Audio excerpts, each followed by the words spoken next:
So yesterday was MayDay, the founding date of the Bavarian Illuminati. But what do you really know about the Bavarian Illuminati? And did you know they still continue this day, just under a different name? So first, let's get into that date, and then we'll talk about how they are actually still here under your nose right now, and you can't even see them. So let's watch how weird this is. 1776, we had the founding of the Bavarian Illuminati. But the same exact year, 1776, we had the founding of the Government of America. They both were 1776. Of course, you know we're heading to this 250th year celebration, which is a lot bigger than you actually think it is.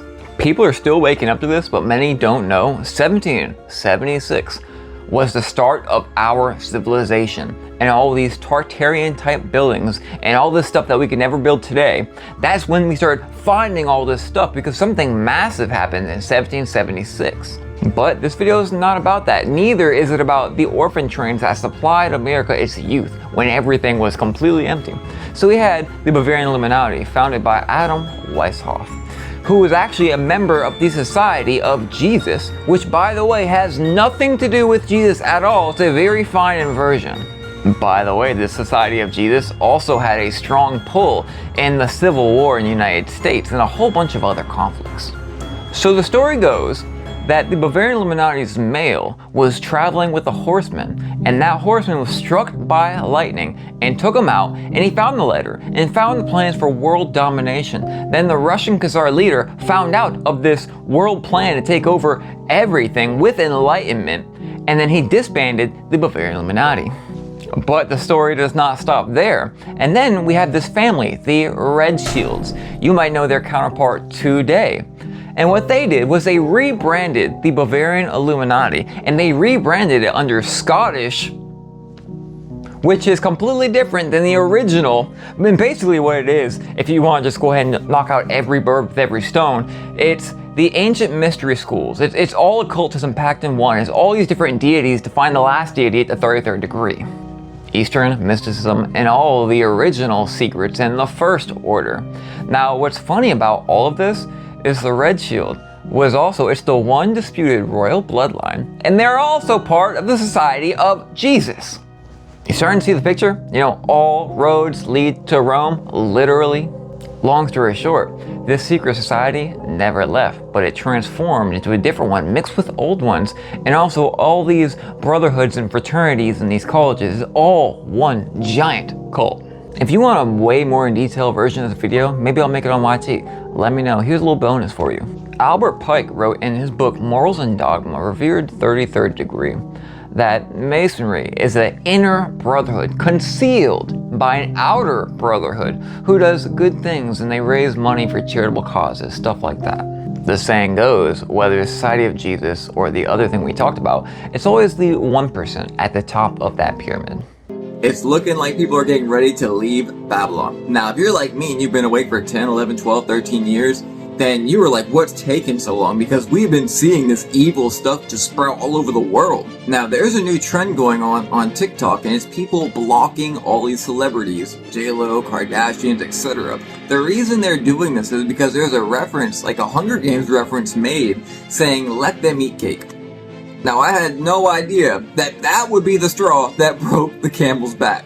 Considering we had the Balenciaga scandal, that was literally up front everyone's face, and no one seemed to be fazed besides but a few days. And then we had Maui burning to the ground, and we had Oprah and The Rock come out, and they're like, we're trying to collect money for these people, will you help us? They were trying to get our money to pay for the burnt down Maui. Meanwhile, they're worth over $1 billion, and while food has doubled, rent and mortgage has doubled, everything has doubled, they're asking for our money, and most people are even like barely surviving at this point. But that was not enough to get these people to leave Hollywood. But to really understand Babylon and Hollywood, we need to understand what Hollywood really is. So in ancient Rome in the 1st century, there's this place called Holywood. And this Holywood had a lake, and they called it Lake Diane, or Mere Diane. Now this lake, or Mere Diane, is a place they would bring children to do bad stuff, right? It was in reverence to the goddess Diana the Huntress, which Paul actually, from the Bible, Acts 19, Paul actually ran into these people worshiping goddess Diana. And it was said that her image was dropped from Jupiter, and in the Greek, that was actually Zeus. So now this place in ancient Rome, Holywood, it had a lot of holy wood trees. And the funny part is, that's what they make their wands out of, the magician's wand, the holy wood. So Hollywood is literally just a copycat of Holywood, and they do all the same things that they did.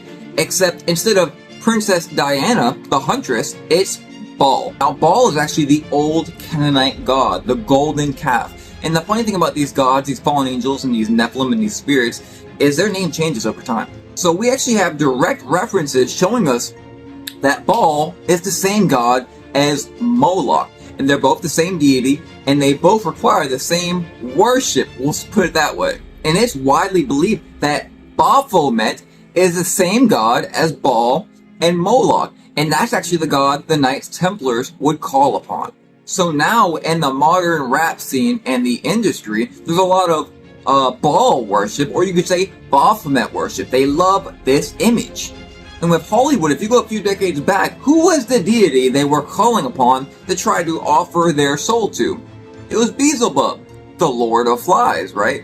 You remember Bohemian Rhapsody with Freddie Mercury when he made that deal with Beelzebub? Beelzebub himself could also be seen as Baal, and he could also be seen as Lucifer, Lord of the Flies or Lord of the Air. So all of these celebrities worship these gods, and they do the things the gods call them to do. But the thing is, there's been truth hidden in plain sight.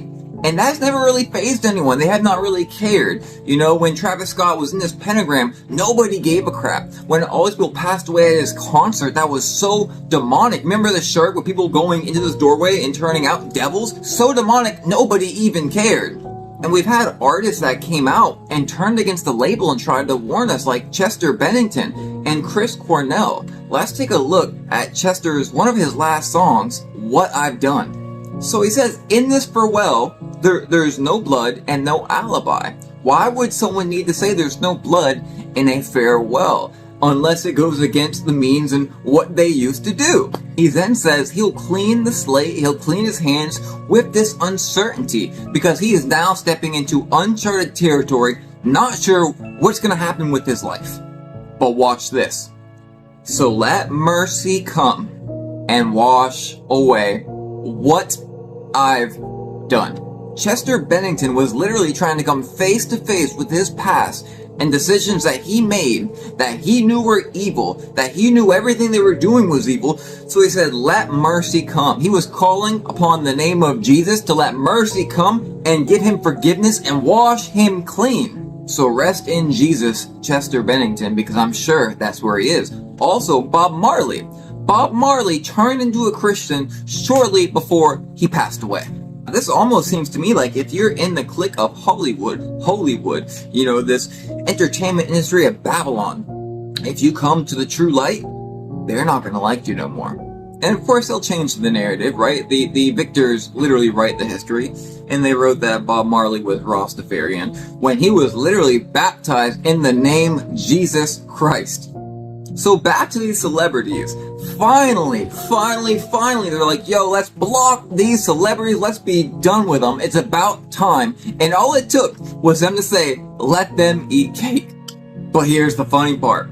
I don't see the celebrity numbers really going down that much at all. Why? Do you remember when it came out that Atlantic Record was maybe artificially inflating, you know, streams, views, followers, etc.? Do you remember 6ix9ine when he came out and literally told us that's what they were doing? Point being is these celebrities are not famous because of you or me. They are famous because the ones who put them there. They have never-ending pockets because the money they have has no end. All these celebrities that people blindly worship and blindly allow them to do these evil things, they mock us. They mock us. They know what their job is. They know what their plan is. And they have made extravagant livings off trying to get people to go to hell. I mean, even at Lil Lucifer's concert, he said that y'all are going to hell with me and you did not even know. These people know what they're signed up to do because Baphomet signed them up. Beelzebub signed them up. You're talking about kings of demons are signing these people up. And guess what the demons want? Souls. So if Satan can grab your youth at young ages and pollute their mind into these substances, girls doing illegal activities, fighting, being violent, they're literally ripping them away from common decency, and you can expect them to end up in jail with multiple children with different moms and a whole bunch of host of other problems to maybe they won't ever even find their way back to Jesus. We'll have to do a totally separate episode on Babylon as a whole and Hollywood, the action arm of Babylon. But Babylon, it is more than just a city. It's a way of life. And if you would look into the old Babylon and where we live today in this new Babylon, you would notice a lot of similarities. You know, there really is a great awakening coming. But who benefits from this awakening that's happening? Because half the people who are awake are just woke. You know, they're not actually awake. They've been fed the slow drip from whoever there be. You know, they've been fed the slow drip. So then they can kind of be turned any single way. They'll say, here is a warrior of light. You know, these people who are in these high positions of authority and they're like, you know, exposing evil stuff. Well, that easily gains the trust of the masses, and they can literally follow these people right to hell as well. And the Bible says, woe come out of her, my people, before you receive her plagues. Her plagues are coming.